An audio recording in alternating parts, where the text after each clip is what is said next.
This is Join Us in France episode 430. 430. Bonjour, I'm Annie Sargent, and Join Us in France is the podcast where we talk about France.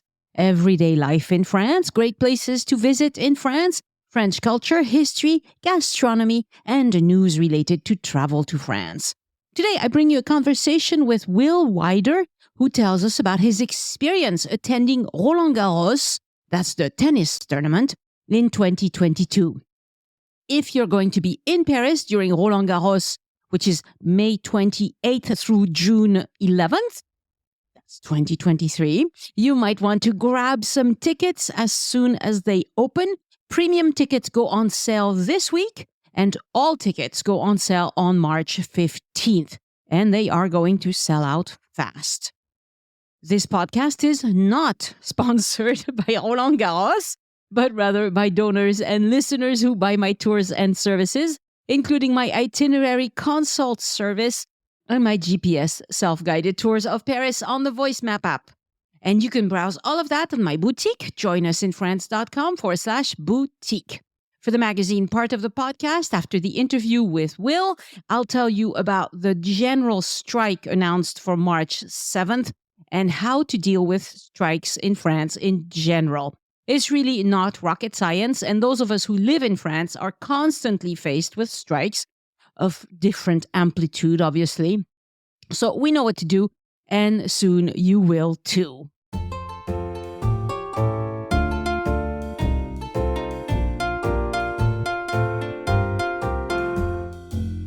Bonjour, Will, and welcome to Join Us in France. Bonjour, Annie. Thank you. We have a wonderful conversation lined up. We want to talk about attending Roland-Garros, which you did in 2022. And I want you to share tips as to how it went and perhaps some things that surprised you, some things that you want to warn other people about, and some things that you loved, of course. So tell us a little bit about you and who was traveling with you. Yes, this was a trip for me and my wife, Pam. This was my first trip to France, and we are both tennis lovers, probably my wife a little bit more than me. And so this was a great chance for her to see some tennis and for me to practice my French and travel in Paris. Fantastic. So have you attended other international tennis events? Yes, we've been to the US Open a few times. Being on the West Coast, we've gone to other tennis tournaments around here, of course, to Indian Wells. Now we're trying to get to all of the Grand Slam tournaments. Looking forward to that. Well, that's great. So perhaps you can, at some point, kind of contrast Roland-Garros with your experiences at the US events. That's great. Okay. Great. So your trip was May 21st through the 31st of 2022. I want to hear about all the things that you enjoyed the most. You gave me a list. Why don't you take it away and we'll discuss as needed. Great. Of course, the highlight for us was the tennis tournament. We were there for 3 sessions. They have day sessions and night sessions. So we went to 2 day sessions and a night session. That was definitely our favorite part. It turns out that Mother's Day is a different day in France than it is in the United States. And so I've got to take my wife out to Mother's Day brunch twice, once in the United States and once in France. And I did a much better job when we went out to France. We really picked a great restaurant that we really enjoyed. Great. Where was that? Tell us the name. Joya is the short name. I think the full name is Joya par Helene. She's the chef. And it was just a wonderful experience. Kind of intimate setting, great food, on-point service. We loved it. Oh, excellent. That's wonderful. Okay. What else did you enjoy? I loved your walking tour. We did one day where we just sort of split up. I put my headphones in and did the walking tour of La Marais. And that was fun for me. I really enjoyed that. Wonderful. That's great. Why did you pick Le Marais rather than the other ones? I honestly can't say. It might have been fairly random. That's great. Of course, we went to the Musée d'Orsay. Loved that. Really spent several hours there. It was just amazing to see these works of art that I've only seen in books and online. And then you helped us figure out, I told you I wanted to see a jazz club while I was in Paris. Right. And you helped us figure out our options. And we ended up going to Les Ducs. And that was fantastic. Yeah, we did an itinerary planning session as well. So that's what you're referring to. Yeah. Very good. Exactly. Then you had some other nice dinners. La Trufferie was one of your favorites. That's cool. Where is that? That's in the Latin Quarter, just around the corner from the Pantheon, and very small, intimate, fine dining, multi-course meals, a bit of a splurge, and got plenty of truffles, although there was an option to do all truffle meals. That was a bit much for me, but still, it was an amazing experience. That's great. And you did a food tour. I want to hear about the food tour. The food tour was just crazy. We've done food tours before. We love food. And this was Chef PJ's food tour in Montmartre. Typically, when you do a food tour, you get lots of bites along the way. And by the time you're done, you're full. And this was much different. So Chef PJ is this huge personality and takes you through Montmartre and basically buys the food that he's going to make and serve to you at his restaurant. Tells a lot of crazy stories. We did get a couple of nibbles, but if you do this food tour, you really shouldn't go hungry because it's about 2 or 3 hours before you sit down and have your meal. And the whole tour, even though it was advertised as being a 3-hour tour, is probably more like a 5-hour tour because after we went to his restaurant and ate all the food that we had purchased, including some beef bourguignon that he had cooking. Then he takes you out to 3 or 4 places for dessert. It was a long experience. Almost a whole day experience, like a French meal. It really was. But if you're up for it and you know what you're getting into, it's really a great day, I think. Wonderful. And you went running along the Seine?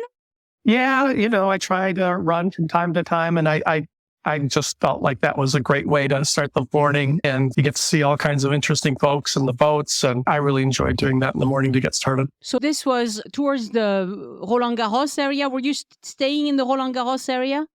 We were staying, I think it's the 8th arrondissement, not too far from Champs-Élysées. We stayed at a hotel, very small, family-owned boutique hotel called the Hotel Sargent. Not to be confused with the chain by a similar name. This is a one-off hotel. It was charming and the service was fantastic. We had a nice room with a little extra space and a terrace. It wasn't great for sitting on, but you could go out there and take photographs of the Eiffel Tower. And so that was good for Instagram. Yeah, that's right. That's right. So running along the river, I just want a few more details about this. Did you research this before you just put on your shoes and went running? That's what I'm assuming you did because you don't really need to research that much.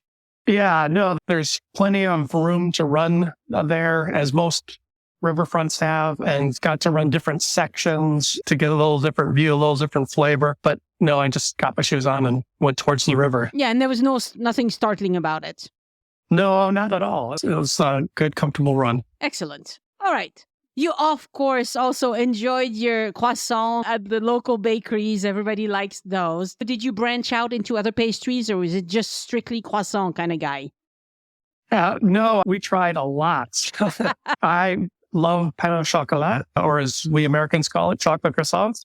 But yes, we tried a lot of different bakeries, and they were all spectacular compared to what we're used to here in Washington State. And then you went on an on and off bus tour, and that was fine, right? Yeah, actually, it was better than what I expected. It was the kind where you just plop in some headphones, but still, it was a great way to see a lot of parts of Paris quickly that I would have missed. I would have never seen Notre Dame if I had not jumped on this bus tour. And we found ourselves at the Eiffel Tower. We took a lot of photos. We had tickets to go up, but we didn't want to wait in line. So the bus was a way to kind of leave that area, go see some other areas, and then end up near our hotel. Oh, okay. And I'm scrolling down and I see that you have more details about your hotel, which are going to be interesting to people. So in your room, you had a terrace with, well, probably not a big terrace, right? Like more like a balcony with a view of the Eiffel Tower? Yeah, that's right. There was a table out there and a chair so you could sit there and have coffee, but it was not a large space. Right. And it was kind of cumbersome to get in and out of, but it was beautiful. And you got a suite, so you had 2 bedrooms. See, people are always asking, is it possible to get bigger rooms in Paris? And of course it is. They do cost quite a bit more than the cheaper hotels, obviously, but it is possible to find hotels that will have a nice view and 2 bedrooms and whatever. Yeah, and this place has a fair number of suites, and my wife wakes up about 2 hours before I do, and so she went out into the living space and ordered coffee. The coffee was fantastic, and it was available 24 hours. So sometimes she was waking up at 3 or 4 a.m. and having coffee, and then I would come out and we'd get another pot. And that was a great way to start the day. Mm-hmm. But one thing you didn't love was the neighborhood, perhaps too quiet? Yeah, it was interesting because you would either go out just a few blocks and you're on Champs-Élysées, which is kind of chaotic, kind of touristy. It was convenient. There's all kinds of things accessible that, pharmacies and fast food if you wanted it. Or if you go in the other direction, it was very residential and things weren't open late. There weren't a lot of options in terms of restaurants. So that was my least favorite part of an otherwise great hotel. Yeah. Yeah, it is a fact that around the Champs-Élysées, there are a lot of very expensive residences where it's, older, richer people and they don't party that much. That's right. All right. You've mentioned the restaurants already. I had never heard of this Hélène Darroze and Joya.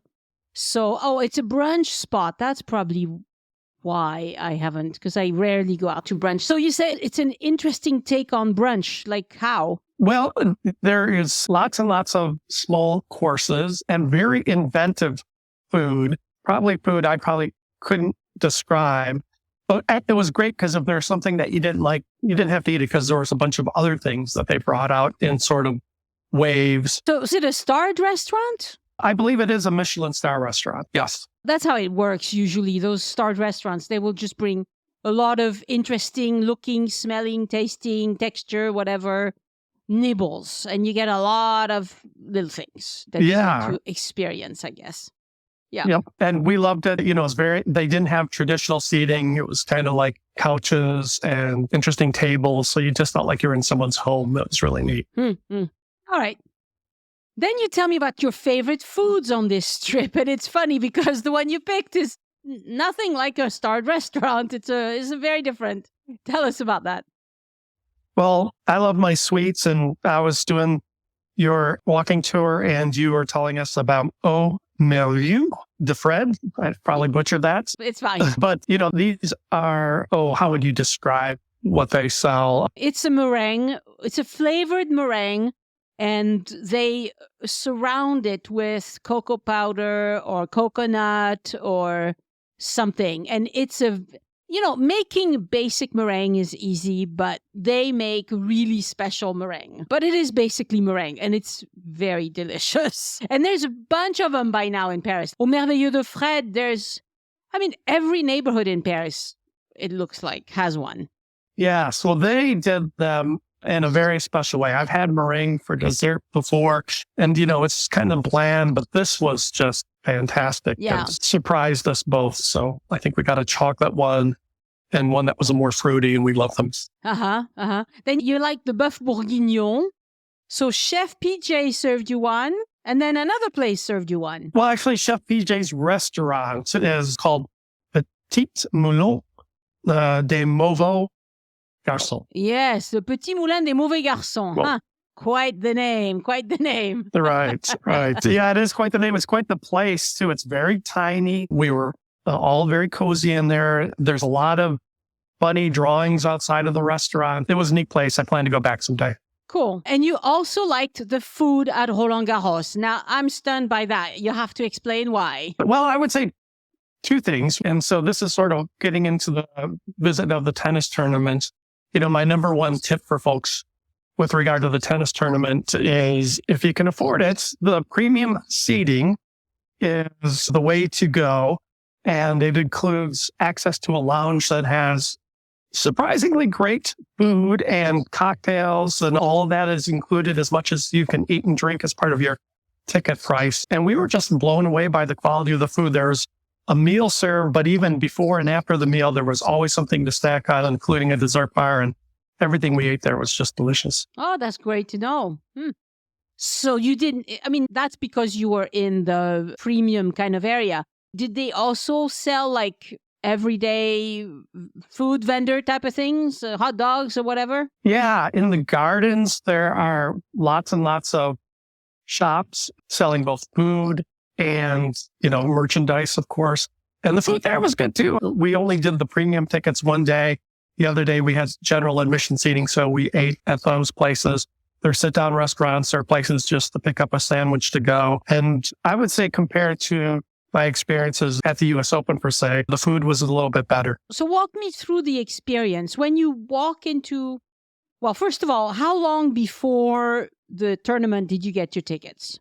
Well, it's very important. If you want to go to this tournament, keep your eye on the dates in which the tickets become available.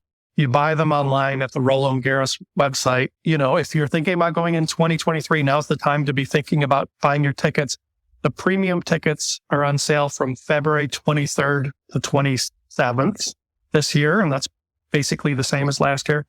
And then the kind of open seating, the public sales, begin March 15th.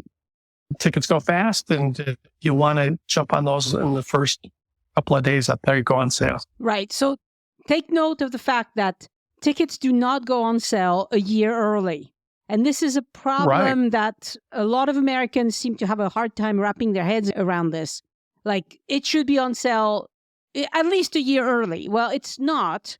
And the reason why it's not is because if they put the tickets for sale too early, they're going to have to deal with refunds and people changing their minds and so forth. And they just don't want to mess with it. So when they're ready to sell, they'll sell out just like that, just very, very quickly. So you have to kind of put reminders in your calendar to go check the website. And that's also a way to increase, interest. But they have to make sure that their website is ready to be hit by a lot of people all at once. And the website worked great. The app worked great. They really seem to have everything down in terms of how they do this. Okay, so you get your tickets right on time, not too early, not too late. And then when you arrive, what is it like? The transportation, how did you get around between your hotel and the Roland-Garros stadium? The first day we took an Uber just because we were a little unsure of things. Then we took the metro back, and from there on, we took the metro there and back. And so you arrive, and the first day is the day we had premium tickets. As you get close to the stadium, obviously the crowds increased, and there was, I'm not kidding, probably a mile-long line to get into the general admissions gate. Oh, wow. So get there early, or at least be prepared to wait in a long line. Now, that was the day we had premium seats, and included in the premium seats is your own gate to go into. And so we didn't know where that gate was. And, there are a lot of official looking people there that are keeping the lines in check and answering questions. And they pointed us to the gate, and we just walked right in. There was no line at all. And there were lots of people there smiling and pointing us in the right direction. And so that was probably, that alone might have been worth the premium seating. Then the next day we were using general tickets, so we just got there early. And was the line equally long the next day? It wasn't, but I think that's because we knew to get there early. By the time we got in, there wasn't much of a line. So early, you mean like if the game is at 3, you have to show up at what time? Or do you go in for the whole day? Yeah, you go in for the whole day. And I forget, when the sessions begin and start is something like noon to 5. And so, we just arrived a half hour before the gates opened and chatted with each other. Okay, yeah. That makes sense. I've never been to a big tennis event, so I have no idea how these things go, I've always wanted to, one of these years perhaps, but I haven't so far. Yeah. All right. What else do we need to know about Roland-Garros that you learned that you want to tell other visitors? Yeah, I think other than the premium tickets, and honestly, the second day when we had general admission, we kept saying to ourselves, we shouldn't have splurged on the premium tickets. We came thousands of miles, and it was a once in a lifetime trip. And so it probably would have been the right thing to do. But still, it's, in a big tennis tournament, there's typically 2 or 3 large stadiums. Certainly that's the case for Roland-Garros. In those large stadiums, they try to put the premier matches, the famous tennis players.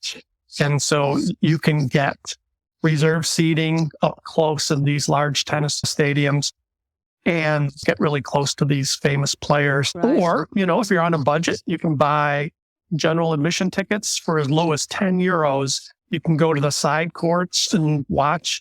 And I love the side courts too, because you just sit on a bleacher. If you're in the front row of that bleacher, you're practically shaking hands with these professional tennis players. And there are still a lot of really great tennis players on those side courts because there's so many matches I really think going the first week is the time to go because there's lots and lots of matches happening and you can kind of jump between them and see a lot of players.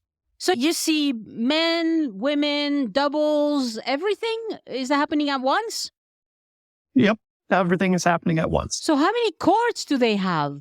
I think there are 10 of the side courts. And then the 3 large stadiums, if I'm not mistaken, there's Philippe Cartier, Suzanne Lengo, and I think the other one is Simone Mathieu. Wow. And they're all the same, terre battue. I don't know how to say this in English. Same dirt, the red dirt? Yes. And that's one of the neat things about the French Open is the red clay. The red clay, yeah. And it's just like visually striking when you walk into the court. It's so bright orange. And I love the French Open because that clay slows the ball down. And so the rallies last longer and people are sliding along, make shots and occasionally they'll fall down and get covered in dirt. And it's just a fun tournament. Yeah. And this dirt stains, doesn't it? I mean, this is the sort of packed material that people put in their driveways in France. So it's not always that orange color, but very commonly in the Southwest, we have a similar kind of material, but it's a yellow color. And like dog paws, you'll have yellow marks all over your house. I had to put gravel over mine because it stains everything. But it's a good material, but it's just not very practical. Let's put it that way. Yeah, if you're a professional tennis player, you get a new uniform and a new pair of shoes every match. So you can afford to get dirty, but yeah. I bet. And people also ask, can you play if you're itching to, I don't know, hit some balls? Are there places where they tell you, you can go play over here, or do they give advice, or is it just all watching? It's pretty much all watching. Now, like these large tennis areas, US Open, Indian Wells, they typically have these booths that are sponsored by vendors, folks like American Express and Emirates. And a few of them will have a place where you can hit a ball, but it's not like you're playing tennis. Nope, you're just there to watch. I'm sure there's a club membership to Roland-Garros for the rest of the year, but it's probably not something I could afford. And so you can go from one court to another to see different games going on during the day? Yeah, so if you have the general admission pass, you can go to any of the side courts. And a lot of people just come and go, during or in between games. They'll allow the crowd to come and go. It's very bad form to go try to walk in the middle of the game. There's usually people there to stop you. And then if you have a ticket where you have a reserved seat in one of the larger stadiums, you can also go out and visit the side courts. And then this Simone Mathieu Stadium is interesting because down low are the reserved seats, but up high are all open, unreserved seats. So even if you have a general admission or a ticket to another stadium, you can still go in there and watch pretty good matches as well. Did it feel really crowded? In spots, the area that's kind of a straight line between that connects all of the side courts, that gets very, very crowded. We were on a busy day and there was a lot of folks trying to get to the various side courts and they were filling up. But in the larger stadiums where they have the reserved seating, not only do you have your own seat reserved, but it's surprising how many open seats are in some of the earlier games, especially. And so you could spread out a little bit and that was comfortable. That is the nice thing too about having these premier tickets that give you access to the lounge, because if you're feeling overwhelmed, if you're feeling like the sun has been beating down on you, you can walk away and find a comfortable seat inside for a little while. Yeah, so usually at Roland-Garros, the problem is too much sun, not too much rain. Yes, I can believe that. Yeah, it's a time of year where it's usually very sunny, but it could be windy. But I assume once you're inside of the stadiums, you don't really feel the wind, do you? No, I didn't feel the winds at any point. It was just absolute perfect weather every day we were there. That's cool. How many days I don't even know how many days the tournament goes on for. Is it a 5 days, 7 days, 8 days? 2 weeks. 2 weeks. 2 weeks. And there are multiple rounds. And so the first week, everybody's playing all at once and it's very, very busy. And then obviously every day or every round, half the folks are eliminated. And so it gets smaller and smaller until you're to the finals where there's just one singles match and one doubles match on the final Saturday and on the final Sunday. So if you really want, if you want to see the finals, then you buy a ticket for the last day and whoever's at the final, you will get to see. But if you would rather, does the price change? Like at the beginning of the tournament, do they sell cheaper days or no? Yes. The key is, the best value, the best bargains, beginning of the tournament. And for me, that's the best time. You can see the most matches and go during the weekdays. It's more expensive on the weekends. So I think the tournament starts on a Saturday or Sunday. And but that following Monday and Tuesday are actually less expensive. Right, because locals want to go on the weekends and the rest of the time they have to take a vacation, days off or whatever. And so there's fewer of them, I'm sure. Right. And are the days longer at the beginning of the tournament? There's games between noon and 5, but later on there's only the one game at between 2 and 5 or whatever. Obviously, on the last day, there's just 2 matches in one court, and so, of course, it's for the championship and it's exciting and the whole world is watching. But we got to see the winners in the earlier matches and we were very close. So that was fun. Yeah. I can't play tennis to save my life or any other sport, as a matter of fact. But growing up, I never missed Roland-Garros. It was, you would just go home and watch the games on TV. It was huge. Much more, in my family anyway, much more than soccer. So it was Roland-Garros, then it was rugby, because, Toulouse. I never watched any soccer because my dad wasn't a soccer fan. And I never watched basketball until much later. It's really interesting how, but all the kids, we were all into this Roland-Garros thing and we knew all the names of the players and I'm sure they still do today.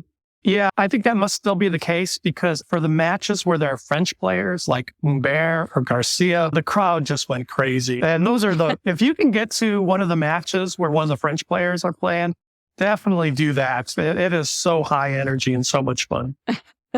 So how do you know who's playing? Are there like boards or TVs that tell you? Or there is a handwritten board, but the best way is the app. The Roland-Garros app, which also has your ticket in it, has all of the matches, the times they start, the stadiums they're in, and you can also keep up to date on scores of the matches that are happening, at the same time. So that app was great. Mm-hmm.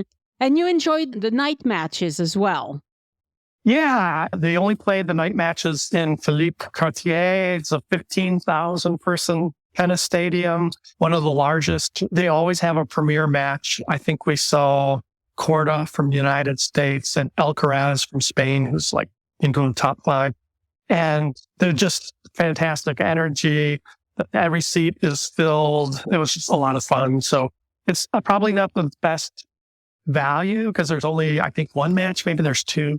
And the tickets are a little pricier. And we had to sit pretty far up as well. But you want to do that at least once. It's a whole different experience from the day. Very cool. And you mentioned also sitting on the grounds in front of large televisions. Tell us about that. Yeah. There's one space, actually a couple of spaces on the lawns towards the entrance. There's these lounge chairs with the orange cloth facing a giant TV. And I just love the energy over there, the vibe.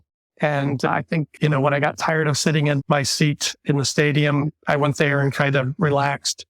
The wind there was a little bit of a breeze. It was just fun to be amongst all of these folks watching the match. But those seats do fill up. So if you're looking for that experience, get there early or just be patient and wait around. How was security around the stadium? It was largely not visible to me. There's a lot of security when you come in. Obviously, they scan everyone, but everybody was orderly and friendly. There were no incidents of any kind whatsoever. There were a lot of people around offering assistance. In fact, one of the things they offer is a charger, one of these portable batteries for your mobile phone, and so you can just borrow it and bring it back. Oh, nice. So lots of little amenities like that to make it a real great experience. I didn't see a lot of security, but it felt secure. Yeah, that's good. So you go through security just to enter the area, right? Enter the stadium. Right. And then do they even have paper tickets? No. I think everything is digital. You cannot walk up to the stadium and buy tickets in any way, shape, or form. So you have to do all that in advance. It's all online, yeah. Well, this better. It eliminates all the problem with scammers, with all sorts of problems. So that's really good. And how Yeah. about getting to the stadium from Paris? So you were staying in Paris. You had to get to the stadium. How was that? Yeah, it was fine. I don't have much of a recollection of what trains we took. Oh, it doesn't matter. An app will tell you exactly what to do. Exactly. And we were in the city center, so it was easy to get anywhere. Yeah. But the metro didn't feel overwhelming or too crowded. Sometimes for crowd control measures, they close some metro stations and they make you walk the rest of the way. Did you experience that or no? I did not, and it didn't feel overcrowded. I think it was about maybe a half-mile walk from the train station. And when we did walk by or take that walk, we saw some other bars and restaurants. And so we were a little hesitant to find some place to stop inside the area because we thought it might be overly busy, but it didn't really strike me as such. So, if you're interested in finding a place nearby, I think that's an option. Yeah, it's a very busy area. The Roland-Garros area is very busy, but plenty of hotels and restaurants and things like that. So I'm sure you could find stuff. But again, your hotel, I assume you booked your hotel as soon as you had your tickets for the event, or did you book your hotel before? Yeah, we did before. I remember my wife saying she had heard that sometimes the players stay there. So I think that was part of our decision in picking that hotel as well. So one day I was at lunch at Le Saint-Régis by Notre Dame, and I was having lunch. I was leading a group, and the lady was like awestruck because there was the president of the tennis association from this country and that country. She knew all about the tennis. And I was like, oh, nice. So they do, you do get a chance to see players or officials or people like that. If you're into tennis, you will see a lot of famous people, I guess, tennis famous people around Paris. Yeah, I think they're more approachable than most professional athletes. And you do see them out and about in public. Yeah, very nice. Other tips you have for visitors? I think that's probably it. You listed learn some French, but that's always good. That was my hobby during COVID, taking French lessons from Alliance Française and doing my Duolingo. And so I really enjoyed getting a chance to practice. And I found that all of the vendors were very patient with my French and encouraging me of trying to use French. And so I did enjoy that. That's great. And you bought data service through T-Mobile, and that was good for you? Yeah, that worked great. I think that's a little simpler than trying to swap out SIMs. Yeah, for most people it is. All right. So last thing I'm going to ask you is, how did the podcast and other trip reports help you prepare for your trip? Did it actually help listening to all these episodes? Absolutely invaluable, and Annie, I have to thank you. I don't think you realize how much impact you have on people like me that are Francophiles and that are looking to have sort of these once-in-a-lifetime trips go smoothly. And really, you make people's dreams come true through all of these podcasts. Wow. Yes, that's wonderful. Thank you. We spent so many hours driving, listening to your podcast. We feel like you belong with us every time we go on a road trip now. Oh, that's great. That's great. Oh, you also mentioned that you bought pants with zippered pockets. That's very important. Men, you can actually find pants with zippered pockets. Even women sometimes. I have pants on right now that have zippered pockets. And zipped pockets are so important in Paris because things won't fall out. You're not as easy a target. So zip it up, folks. That's very important. That's right. I did not want to lose my phone. That would have been a disaster. So I bought pants just to go to Paris. And, I don't think that Roland-Garros is a particular target of pickpockets, but there has to be some that go there just because it's Roland-Garros time and they know there's a lot of visitors. And so they're looking for people who are inattentive or too distracted or whatever. And it's so easy to do. You're traveling, you're in a foreign country, you're at an event, there's lots of things happening, lots of people, cars zooming by, well, not zooming by, but, lots of things happening. And it's so easy to be distracted and to just forget your phone on the table or on a chair or have it fall out of your pocket or whatever. So you need to really be careful because losing your phone it's a major event. Like it would be bad. I don't know. I don't even want to think about all the things I would have to do if I lost my phone. Like, oh, no. Yeah. Très mal. Très, très mal, très mal. C'est pas bien du tout. Anyway. Well, okay. Any last thoughts? Or... That's it. Thank you for this time. I've enjoyed getting to chat with you again. Oh, me too. And, Will, I think people will feel more prepared to go to Roland-Garros because there are a lot of people who might want to go who haven't necessarily attended such events before. And so this is going to reassure them. So thank you so much for coming on the podcast. Merci à vous. Merci. Au revoir. Au revoir.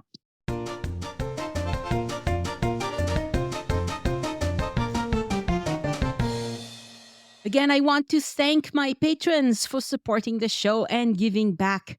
Patrons get several exclusive rewards for doing that, and you can see them at patreon.com/join us. That's Patreon, join us, no spaces or dashes.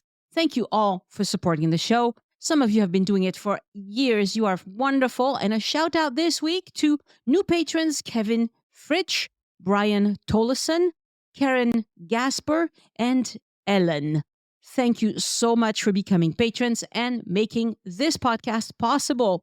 My thanks also to Judith Marietta for sending in a one-time donation by using the green button on any page on joinusinfrance.com that says Tip Your Guide. If you are preparing a trip to France and listening to as many episodes as you can to get ready, keep listening to the podcast because that's a great way to do it. You can also hire me to be your itinerary consultant. Here's how it works. You purchase the service on joinusinfrance.com/boutique. Then you fill out a document to tell me what you have in mind. We make a phone appointment and chat for about an hour. And then I send you a document with the plan we discussed. So collect all your questions for the phone call, folks. Remember, my time is booked up several weeks in advance. You can see the date for my next availability on the boutique page where you can buy this service. And if you cannot talk to me because I'm all booked up, you can still take me in your pocket by getting my GPS self-guided tours on the Voice Map app.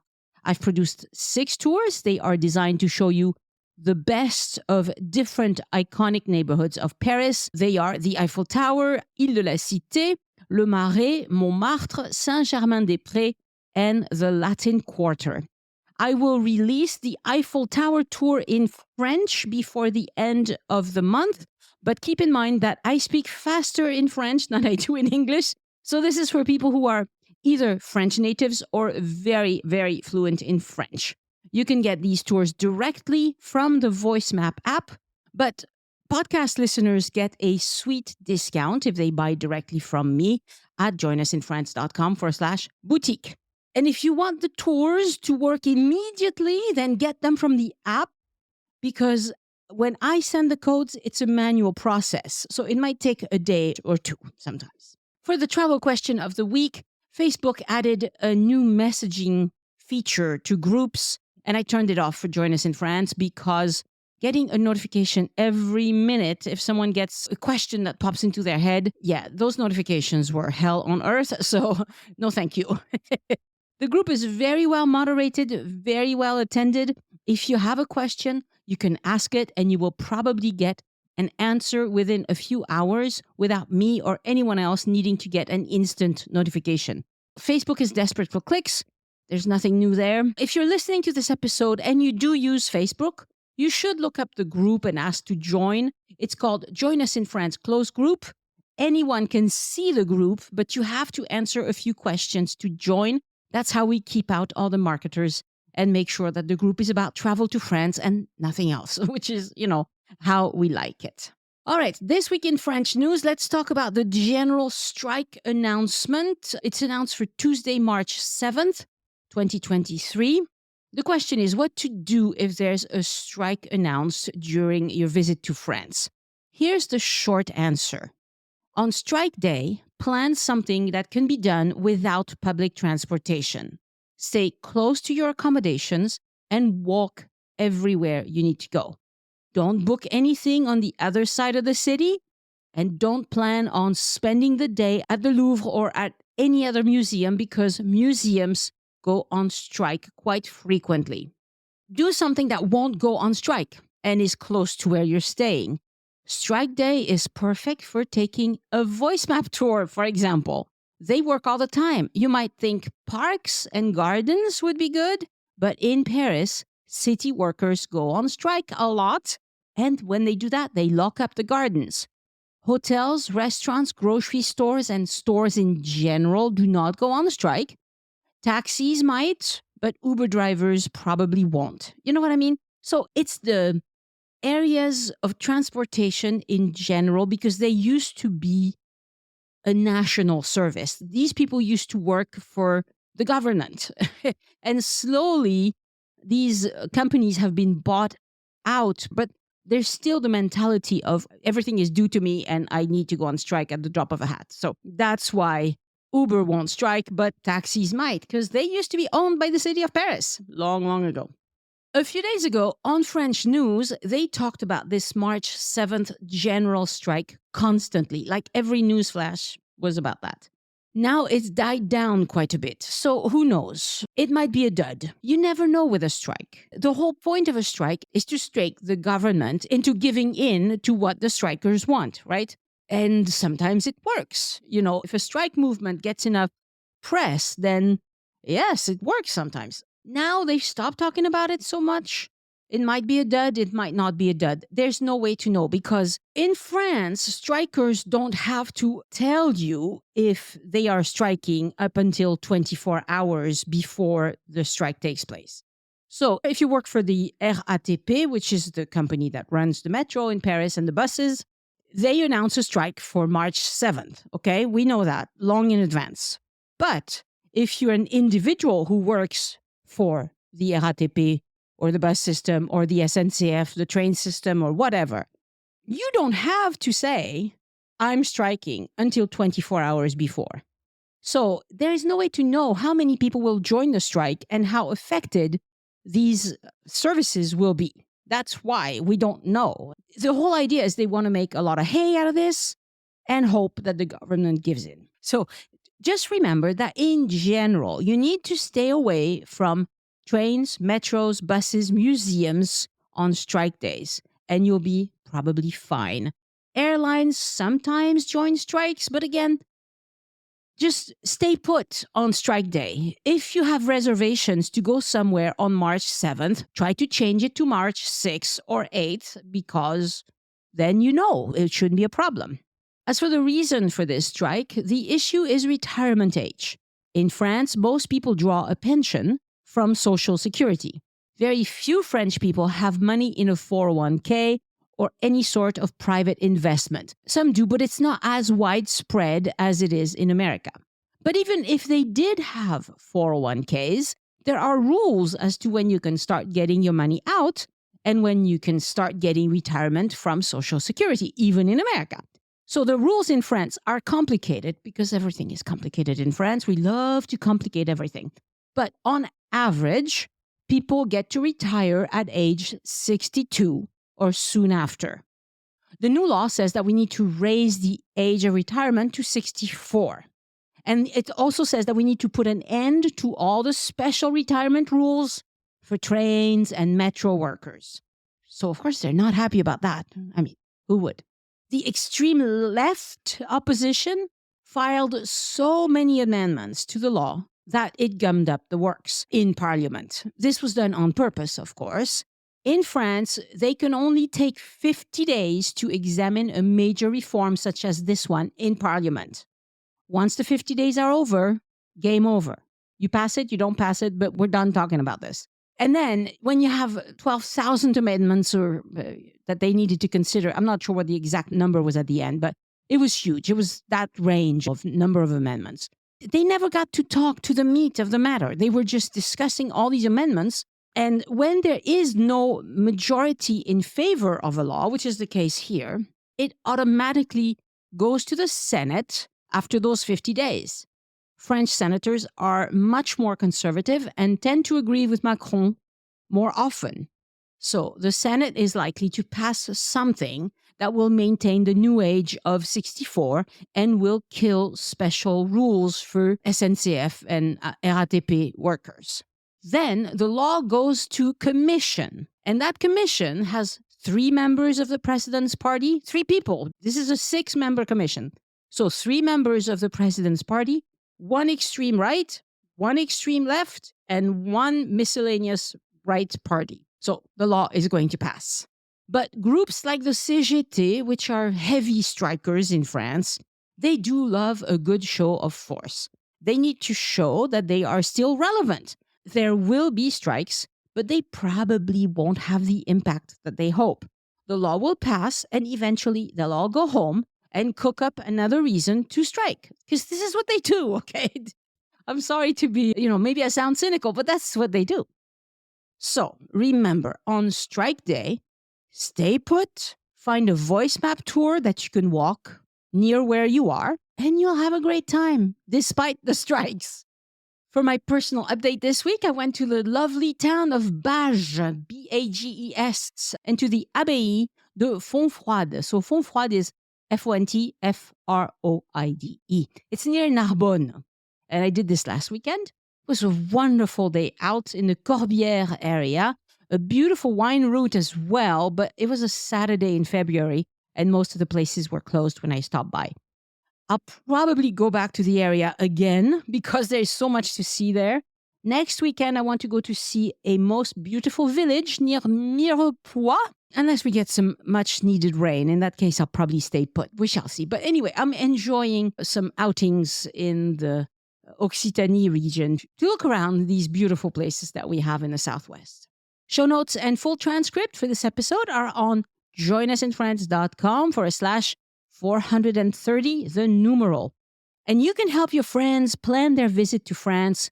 Go to joinusinfrance.com/trailer and share the trailer for this podcast with them. It's short and sweet, and it may just be what they need to hear. A big thank you to podcast editor Christy Kotovan, who produces the transcripts so you can find in which episode we talked about the place that you're interested in.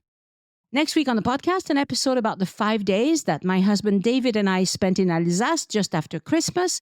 This one is going to be super helpful to people who are considering going to Strasbourg, especially around Christmas next year. Send questions or feedback to Annie@joinusinfrance.com. Thank you so much for listening, and I hope you join me next time so we can look around France together. Au revoir. The Join Us in France Travel Podcast is written, hosted, and produced by Annie Sargent and copyright 2023 by Addicted to France. It is released under a Creative Commons Attribution, Non-Commercial, No Derivatives license.